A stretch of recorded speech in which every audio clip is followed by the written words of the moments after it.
प्रणाम। मैं हूं आपकी उर्मिला नेता ऑफिशियल चैनल में आप सभी का स्वागत करती हूं।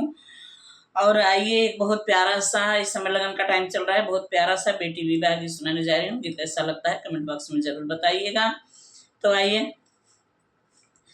बहरे बैठी रोए बेटी के बाबा, अरे बेटी के बाबा, अरे माई आंगनवा के बिचरे ललनवा, अरे माई आंगनवा के बिचरे ललनवा, गड़िया पकड़ी रोवे बेटी के भैया, अरे बेटी के भैया, अरे आजू बहिना भैली पराया रे ललनवा, अरे आजू बहिना भैली पराया रे ललनवा, जाऊं ना भैया हो मम्मी समझावा, अरे मम्मी समझावा,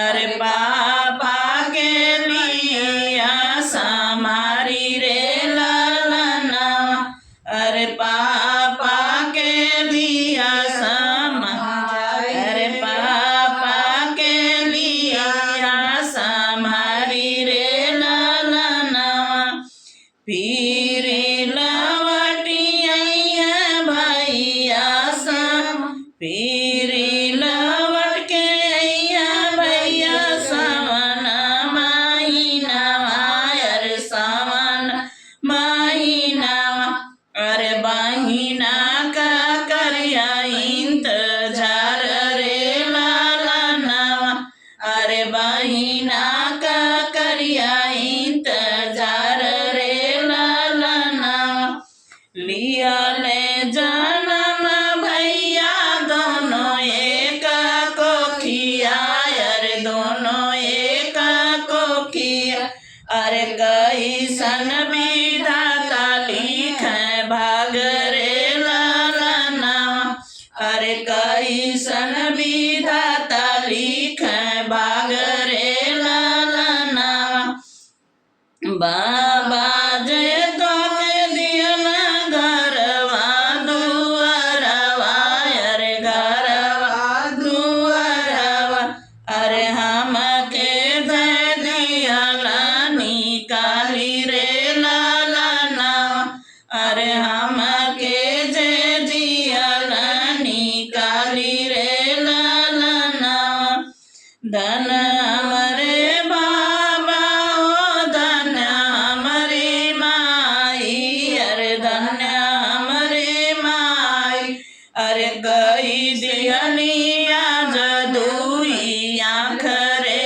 ललनवा, अरे गई दियलिया जदुई आँख रे ललनवा, जे दिन बहिनी हो तुअरो जनम भइल, तुअरो जनम भइल, अरे ओही दिन भइलू पराई रे ललनवा, अरे ओही दिन भइलू पराई रे ललनवा, जल्दी बाटू बहिना हो तुही दूर देशवा, अरे तुही दूर देशवा, अरे गई दियलू घर सुन सान रे ललनवा, अरे गई दियलू घर सुन सान रे ललनवा।